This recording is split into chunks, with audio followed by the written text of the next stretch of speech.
Hello everyone, this is the Samsung S95F 55-inch Smart TV. I had it for 3 weeks and I thought I'd make a little video what I think about the TV, what it can do, what I use it for and other stuff. And important, I'm not an expert. I also didn't have a new TV for 16 years. So my last TV is 16 years old and it was a 1080p TV LCD. Looked horrible, but back in the day it was okay. It wasn't the best TV. And now I upgraded to this 4K and OLED and stuff like this, which is of course and Smart TV. The other one didn't do anything, of course. So don't expect me to tell you about colors in detail and I don't know, accuracy and stuff like this. I want to show you what the TV can do, how it does it. That's the screensaver, by the way. Just press a little button, it's back on. I want to show you what it can do, how is it to set up, what you can connect, the SmartThings app, of course, where it can do a few things, the remote, what it can do, the negatives of this TV, things that don't work. I've noticed a few things and stuff that's just amazing about it. Let's start with the setting up process. You saw my video hopefully of the unboxing of the TV, the peel, the putting on the stand and bringing it here. It can be done by one person, but I would recommend do it with 2 persons. But then connection is very, very easy. You can connect the TV via Wi-Fi to your network if you want to use the smart functions or the cable. I did both. I didn't find any difference. Now I use the cable. I have a TV, satellite TV connected to it, and that's it. The only HDMI that I'm using is going to the soundbar. I'm using HDMI for this. We're gonna get to this why. And I have installed a few apps, not too many, but I will show you through what it can do.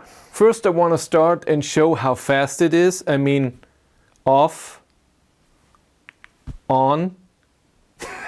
It's just a second and it's there. There is a few things that are annoying with the turn on process. So it remembers the last thing that you have used. For me it was YouTube, for example. If you turn it on, it waits, it goes to your home screen, and then after 10 seconds or so it goes to YouTube where you were. You can turn that off and say it should go automatically to YouTube in the settings. The problem is if the TV is off for many hours, or like I do it, I cut the power to the TV if we're not using it for a few hours. I always do that with everything I always have. Why should power be on there? It's just weird. I don't know if it does anything. But if you do that, it automatically goes to live TV. So if you then turn it on, you have live TV running, and I don't like this. I want to turn on the TV. I almost disconnected the live TV because of this, because we never use it. Rarely we use YouTube, Netflix, a bit of Plex and Spotify, but mostly it's YouTube and Netflix. Because it goes to the TV, I prefer if it goes to the home screen, where it doesn't start playing the normal TV automatically. It just shows it here. And then I can go to, I have a bit of time till it does something. I like that better. That's why I don't use that option. Let me show you the remote. It's tiny. And you can charge it via USB-C here, or here in the back it just charges with solar power. And they always say on the screen and also in the manual of it, put it like this on the surface so it will be charged via solar, so you never have to charge with USB-C. Since I have this, I got it, I charged it once with USB-C and it said 97%, and then it went to 100%. Since I've never charged it, I never put it like this, and still, so far, it's still at 97%. It was never empty in 3 weeks, so it's no problem at all. Yes, there's a lack of buttons. So if you want the blue, red, green buttons for the normal TV and stuff like this, you don't have this. You have to use the settings for it. I'm going to show you in a second. But I prefer this You cannot have a full keyboard on here anyways, and so I prefer little buttons better, so not a lot of buttons than this. And I still have my volume, of course, and next channel or next song and stuff like this. I have play, pause, go back, home. Up here we have the voice command button. Then here, this is the AI button. If you watch something, you press it, it gives you information about the show. I used it once just to see if it works. It does. It's not very amazing. The settings button, the on-off button, and then underneath here we have 4 dedicated buttons for Netflix, the Samsung TV Plus, YouTube and Prime Video. And the Samsung TV Plus thing is a bit annoying. Yes, when you get the TV, you get free access to a lot of different things, but you have to give a payment method, and it's then for free for a year, 6 months, 3 months, and then automatically they will bill you. You have to yourself cancel it before, and so I'm not doing this because of course I'm gonna forget. That's just annoying, so no way. And then of course up here we have a button in the middle to confirm, and then up, down, left and right here if you have to go to stuff. Let's talk about the main infotainment system. It's very, very fast, so if you go through here, you can even stay on it. It works really well. There's no problem with it. There's no weird thing. What I noticed sometimes when I get when I turn it on and then I go to the settings, sometimes it has to think a bit with the settings button. That happens, and then also it feels a tiny bit laggy, but not for a long time. It just takes a second or so. On the left here, when we are here in our home screen, you can go to game and adjust your gaming thing. I don't game, I'm the wrong person again. Your daily stuff, I don't use that. The ambient stuff, I don't use that, and it doesn't work. So there are things that are working and other things, like for example those here, the special editions. When I click this, nothing happens. It just stays black. And I have to go back, and then I see it for a second. It should show this picture and play a music and everything. Doesn't work. Then search, which works pretty well. You can search with your voice command here. You can search in there and type it out if you want to. And it shows you the last things that you have searched. If you want to continue, and it works really well for apps, for movies and other stuff. It works good.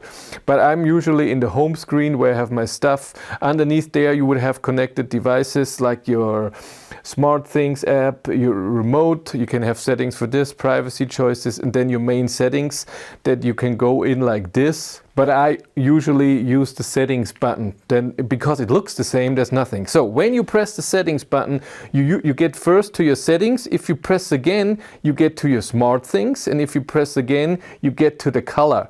So you can have the color thing if you need that for your TV usage, and also numbers and colors. You can have that too if you want to do that. So you can have here your numbers and then colors if you need while watching something that it does that. But I don't use it. Now, I have one feature that I love about this TV. So in the SmartThings app, when you connect it, you can connect other devices for your home stuff that you're using.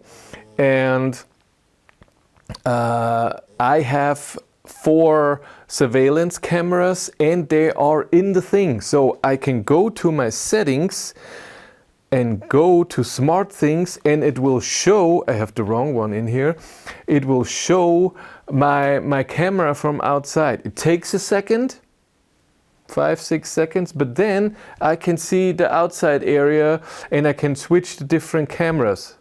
But every time it has to load again, has to get the connection, I would say 3-4 seconds. You can have it then on full screen. So when I go to this and it load, and I can just press the confirm button, and it will go on full screen, and then I can see 3 cameras right away. I can see my main camera, the other one, and I can have it on full screen. So I can select full, where am I? Here I am. I can press on that, and then I can see it in full screen. I can even hear what's going on out there, or if I don't want to, which I really love. I love that I have this function in here. That's amazing. Now, let's get to the apps. I don't have, again, a lot of apps installed. I have normal TV, Netflix, YouTube, Spotify, Plex. I had Apple TV because I bought a movie. SmartThings app is so you can have your camera in there. Prime Video, the internet, so surfing with an internet browser, it's not horrible, I have to say. So you can press on it and type something. And by the way, every time this keyboard comes up and you're using the SmartThings apps, I'm going to show you in a second, you can also type on your phone, so you don't have to do it in here. But it works really well. It jumps around pretty nicely on the buttons, and you have a zoom function here where you can zoom in or out. It works not bad, I have to say. And now we get to another thing that doesn't work on this TV, even though it worked in the beginning. I'm here now in the For You screen. If I go to my app screen, I get the recommended apps, and then I have to go down, and these are my downloaded apps. And these I can adjust. I can go here to edit list, and then I can go to whatever there is. I can press, move it around, and delete it. But for whatever reason, in For You, these are the apps that I'm using, and here is the edit button, but when I press on it, nothing happens. It worked in the beginning, the first few days, and since then it doesn't work. I cannot adjust those apps here. I cannot change the order. I wanted to move this all the way in the back in Netflix and YouTube, the other one here in the front. I can't. It doesn't work for whatever reason. I don't know. It worked the first few days, and now it doesn't work anymore. I can press whatever I want. I can't delete those apps, and I cannot change the order. Different position.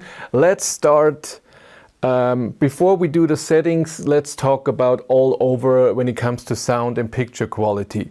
So the picture quality is really good.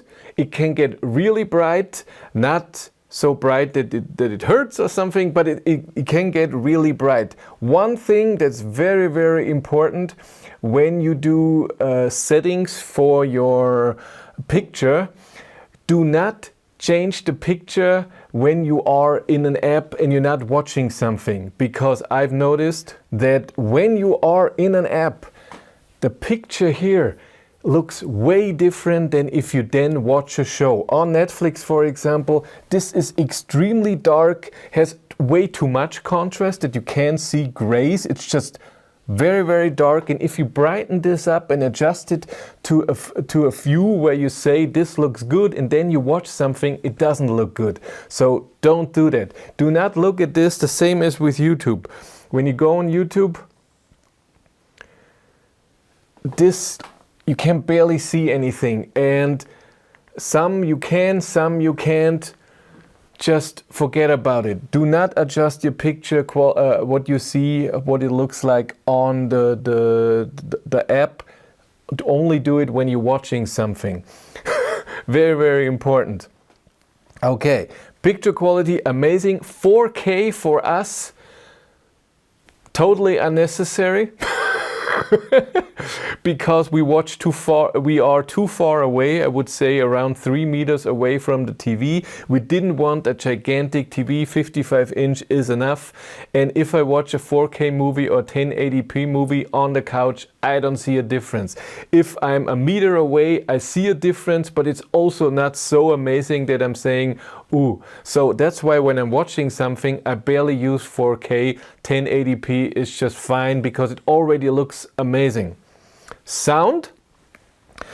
We have the soundbar, we have the Samsung Q810F, and we use Q-Symphony, and it's amazing. This soundbar itself, it has down there a subwoofer, and then this, I think 9 speakers in here. It should do surround sound, it doesn't. It's not surround sound at all, but you can attach other speakers in the back for surround sound if you want that.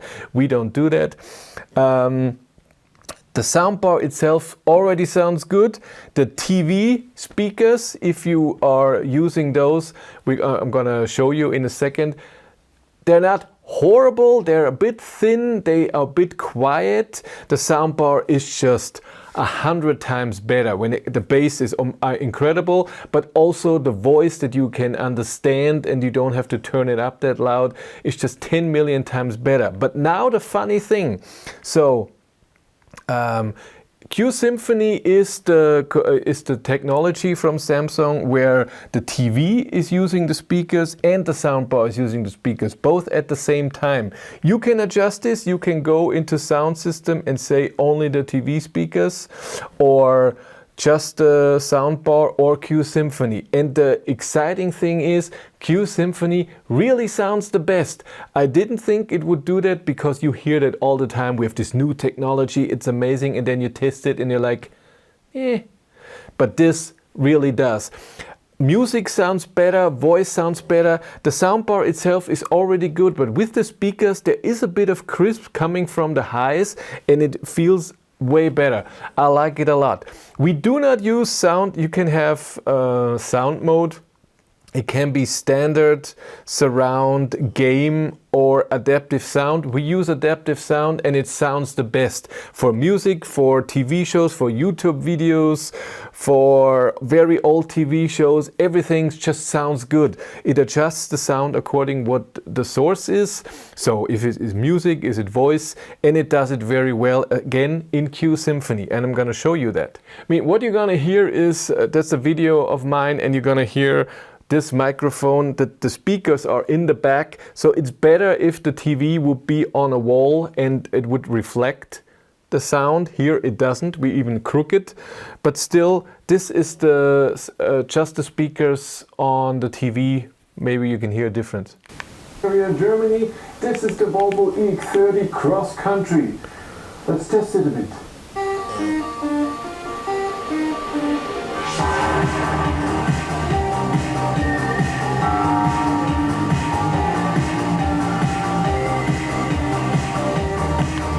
So it's not horrible, it's a bit thin, but our old TV wasn't better, a tiny bit maybe, but still it's totally fine. Now when I do the soundbar, hello and welcome to a frozen day here in Bavaria, Germany. And you can hear it from here, where the other one is a bit reflected.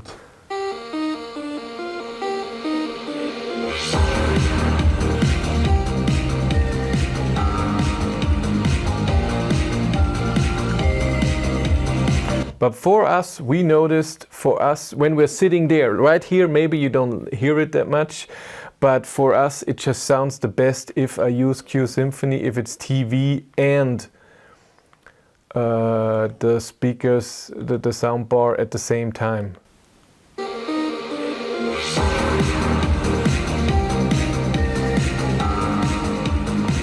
You can't hear that from here, but when we're sitting there, it just sounds the best. And interestingly, not just for voice, also for music. So when we use the soundbar with Bluetooth, it sounds better with the TV. So I use Spotify on the TV a lot. It sounds the best because it's speakers and the thing. I love that. About the picture quality, this video, most of the videos again that we watch is in 1080p and it looks amazing. So that this is not 4K. Even if I'm sitting here, it looks amazing. So it does it really well to upscale something that's 1080p to 4K. I mean, I look okay. It's totally fine. I see enough detail. It doesn't look weird. 720p also looks okay. And now the interesting part that freaked me out. We have a Netflix subscription, Netflix SD, not even HD. And I thought, oh my God, of course I have to switch and get the 4K and HDR and stuff like this. And we are using Netflix now, still in SD, and it looks amazing. Again, we sit a bit further away, but even if I'm close, I'm not looking at weird relics and that it's horrible resolution. Of course, a YouTube video that's 480p or something looks horrible, but Netflix in SD looks fine. I'm not updating. I'm not updating to HD or 10 or 4K even. Not needed. I'm gonna stay with the SD. It looks awesome. I have no problem with it. When it comes to the apps, they're really, really fast. I mean, I can press the Netflix button. If it does it for the first time, it plays the Netflix, but only through the TV speakers, not the soundbar for whatever reason. I have it on mute. But when you play a TV show, then it plays it through everything. For whatever reason, it does that. Even if I go to YouTube, really, really fast. Back to Netflix, really, really fast. It's awesome. It does it. And then home. Go to a new one, get Spotify open. This is the loading screen. Spotify thing. We're in. I go back to Netflix. Go back to YouTube. So that's really okay. The last important thing is this. The TV is off. The matte screen is very, very important to me. I looked at other TVs and they all have the glossy surface. And for us in this living room, this is not possible. Yes, right now I have a gigantic light on. I have this light on. Every light in here is on, plus an extra light so you can see me. But this front here is 4 windows, and if they're not on, then we have a light here in the back, and this would also always be reflected when we watch something. And here, you can see that there was something bright, but it doesn't, but even when I watch TV during the day and all the light is on, even when the sun, when the sun is directly on here, yes, but if it's just in here, you can still watch TV. It's no problem at all. I love another reason why I got this TV, because glossy. My wife has a tablet that's totally glossy. We cannot see anything with the window right behind us. This is no problem. The other TV that we had before that was also matte, but again, we had to close when it was a dark scene. We had to close everything. Now, no problem at all. So this is amazing. And if I turn off the main light here, so now this is just the windows. And you can see in my glasses how bright the windows are. And you can see it here. And if I turn the TV on, you cannot see it, only in the dark places. Settings. Now, when you press the button for the normal settings, these here you can change. So there are 5 times 6 buttons here. So I can go over here, I can have those 30 things, and you can adjust them. So you can go to, where is it, edit, take one, and put it on a different spot.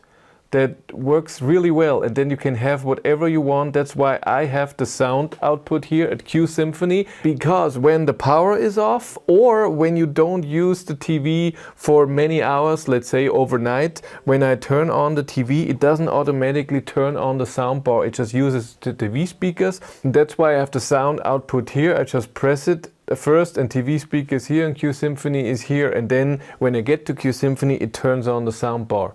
That happens. I don't know why. If I turn it off and use it an hour later, it works. It's just when it's off many hours. But let's go to the settings, to all the settings here.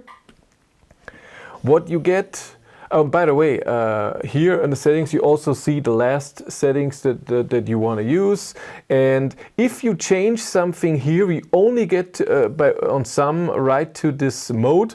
So for example, here's sound mode. You just go through the sounds, you don't see it. And picture mode, you also go through, and for whatever reason, it also always gives me a warning and says, if you want to change picture mode, it takes more power. Are you sure you want to do this? This is really annoying. I haven't found anything to turn that off, because, oh my God, that's annoying. It's easier when you go to all settings. Again, up here, you can search a setting, you have your account, you have here the last settings that you have changed, which is cool. And then when you go, for example, into picture and picture mode, I can press this, and then I can just go through. And if I change it to filmmaker mode, it still asks me, but it's at least it does it very fast. Now, we use dynamic mode. I just used this mode and then adjusted it for a week, I would say, till we were, okay, it looks good. It took me a while to get used to the new picture, because the contrast is so high. So dark things are just really dark, and even gray things are a bit too dark. So and then white things was just way too bright. So it took me a bit to adjust everything. The eye comfort mode settings I have off.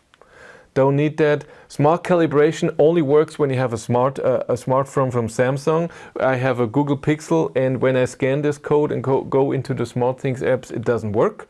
Panel care, this is that the TV doesn't break. Pixel shift, so if you look at the same thing all the time, it changes the position a tiny bit, that different pixels get different things. Adjust logo brightness. If you watch something with always a TV logo somewhere, it will darken this, that it doesn't burn in the screen. You can do a pixel refresh, but it does it automatically when you turn on the TV off and on.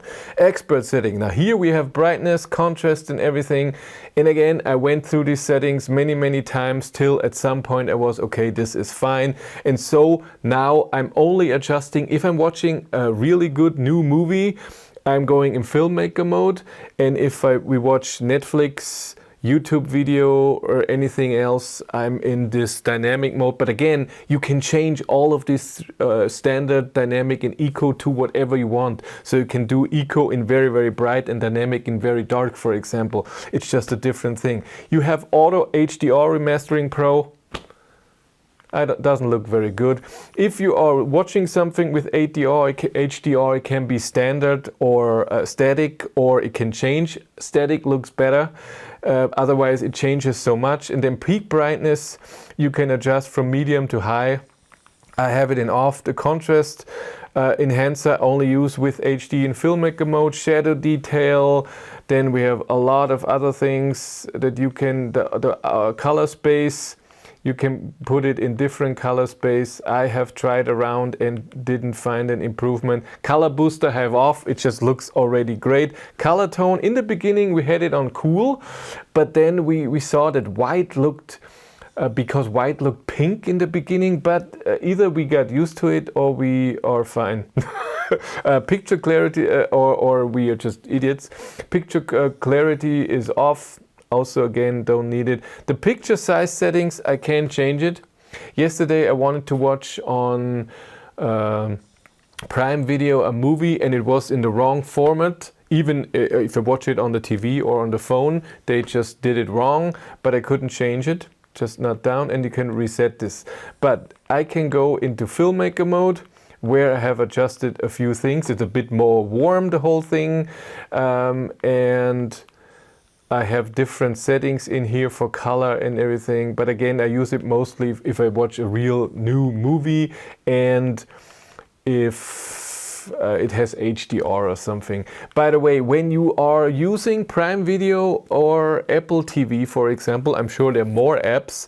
If you're watching a movie, it automatically goes to filmmaker mode. So you don't have to change it, it does it automatically. Sound, again, sound input, adaptive sound mode, Q-Symphony setup, expert settings, woofer equalizer, where does the sound go? Now, I used HDMI to connect the TV to the soundbar.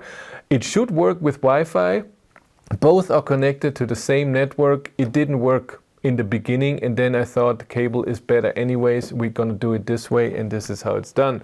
And then we have a few other settings that I don't use. Sound connections. Here we have our network connections. You want to use Wi-Fi or the cable, you can do both. Bluetooth connection. Now there's the interesting part. When I go here into Bluetooth, you can see that I have my soundbar here, Galaxy Buds from Samsung, which have a setting that if you turn your head, then this is getting louder and this quieter. I didn't get that setting, so I don't use it. I have other phones. So I have three things connected here, but these two headphones. But you only see in your main sound settings the last headphones you connected. So I don't see the Samsung Galaxy Buds here. If I want to do this, I have to go to Bluetooth connection and stuff. This is a bit annoying. It's sad that it doesn't show both of them.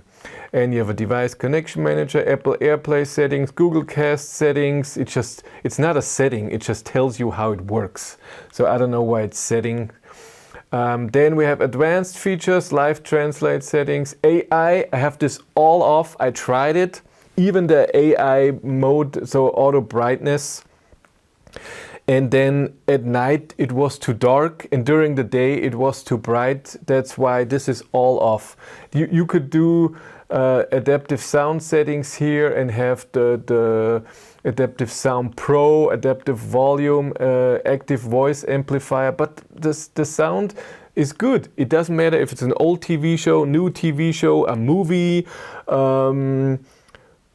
or a YouTube video. All sounds good, so I don't have any problem. Voice, again, your voice assistant, you can change what it is. I don't use it at all. Daily board, start screen options, start with Smart Home Hub. This is the option that I told you before. If you have that off, it goes to the last app, but if the TV is off for a long time, it goes to normal TV, and I don't want that. Auto run, multi-view casting. Yeah, you can do multi-view monitoring. I'm gonna show you in a second. It doesn't work that amazing though. Then general and privacy, we have power, energy saving, brightness optimization.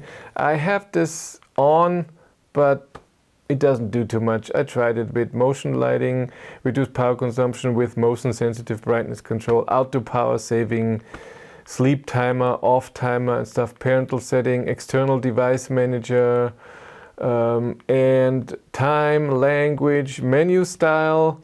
This is just this menu, it's not the main menu, so this can be different size, and also transparency can be different. Then keyboard, mouse, you can connect. The remote control, it tells you 97%, like I said. I don't know what the grid feedback is, sound feedback. If you want that, every time you click something you hear sound. You can do a factory reset in a pin. And then support, device care is the same. Maintenance mode if you want Samsung to look at your TV. Remote management, software update, it can automatically update, and it tells you current version is this, the newest version is this. Still, the TV came with 11.3.1. I never had to update that TV. And then about the TV, you can have other things in here. But what the thing that it can do, what I wanted to show you, I showed you already the camera, but what it also can do is multi-view. And then here you have things that you can adjust what you want to see. So I can have YouTube as a full screen, and then the camera of my phone as a tiny little thing. I don't know what I do with this, but you could do that. I tried it once. It takes a bit of time till it works. It's not amazing. And you can adjust other things. You can add the internet, you can add Smart View, PC or Mac, USB, mobile. You can make your own here. It's a great idea. It's not amazing. Hey everyone, I'm editing the video and I saw that I forgot two things. Number one, of course you can connect this TV via Bluetooth to a headphone or something. And the great thing is you can do two headphones at the same time. So you can listen to a movie or whatever, YouTube video on two different Bluetooth speakers, headphones, which is really cool. And the other thing is casting. Casting is the technology that you can send, for example, YouTube video or just your whole screen to the TV, and it works perfectly. So when I'm here on my phone and I have a YouTube video playing, I go to cast, it tells me 55 OLED, I say yes, and then it says connecting, and then I have to press play. No, it takes a second. And there it is. I just have to press play. And I can do that here on the phone, by the way. Hallo zusammen. There it is. Volkswagen hat fast. And the other thing is if you want to cast what you see on your phone. So you just go down, say cast screen to device, tells me the thing, cast one app, cast entire screen. I say cast screen, and then I see my whole screen here. There's a bit of a delay. And I can go to pictures. I can look at pictures. There should be an option where I can watch something and have the phone on one side. For me, that never worked. I see an option in the settings, but if I put this on or off, it doesn't matter. Maybe this only works for Samsung Android devices, but for me, every time I cast, it's just in the middle. It stops whatever it's doing. It's not on one side and then I can do something at the same time. What the TV also has is a screensaver. So if you don't do anything and you just have this on, after, I don't know, a minute or so, it will go into black, and it works the best if you're watching something and you pause it. So if I pause this, it doesn't take long, and then this will come a screensaver, and it's very, very black. It's very, very dark, and you can see with an OLED screen that what is dark is really not on. You can see it at night especially. So when you watch TV at night and you have the screensaver on and then little things come on, the rest just looks turned off. So if you turn it off and it's not darker than when it's on and just showing a tiny thing here. It's really amazing. It does it really well. Let's look at the SmartThings app. So when you turn your TV on and you download the SmartThings app, the TV shows up, you connect it, and then it's the smart hub for everything. That's why I have the TV in here, I have my soundbar in here. I can turn off the soundbar, I can turn off the TV from here, I can turn it back on. So it works really well. I have my other cameras that I set in here. That's why I can watch the surveillance camera on the TV. And if I click on it, I get the remote, and you can adjust the remote. You can go back, you can go home, you can do voice command. And like I said, if I go to, for example, the search, and I go that I want to see the thing, I get immediately, and for whatever reason it only shows an A before. It's also a mistake, but I can type here. It doesn't work with everything. So if you are searching something in Netflix and stuff like this, it doesn't work with everything. I have noticed this, but it works with most things. Then you have, of course, your normal controls that are up here. You can make it smaller. You can edit everything here if you want to see something different. And then we have the settings for the TV. If I go in here, it's not too many settings. I have my sound options. I have sound mode, picture mode, AI mode, energy saving, sleep timers, subtitle, game mode, digital output. So I have a few options in here, and my diagnostic that everything is good, but that's it. There's not millions of things I can have in here, and I can have the ambient thing apply to TV, and it will not work as it didn't work before. Nothing's happening. So you don't have too many settings in the SmartThings app, but it's nice that I can turn off and on and can do a few things with the remote. And the also interesting part with this Smart Hub is when I turn off the power and I have the phone with me somewhere and the power gets turned on, this TV turns on, I get a message, hey, Smart Hub has been turned on. And if I'm even away, I can turn off and on the TV and I can see what it's playing. So when I go, for example, to YouTube, it says here in the Smart app that I'm watching YouTube, and that the soundbar that's connected to the TV, which is pretty cool. But let's sum it up. So picture quality is amazing, 4K looks great, but 1080p looks already amazing. I think the picture quality is really awesome. I'm sure an expert can be like, oh, you have to tweak this and this is this, and this is a small TV for what you're doing. I'm fine with it. I can live with it. Sound, TV alone, not amazing. With the soundbar, incredible, especially with Q-Symphony. Interaction with the TV, the main home screen is just full with crap that I don't need. I would love if just my apps that I'm interested in are here big on the screen and I can select it, but that's just not possible.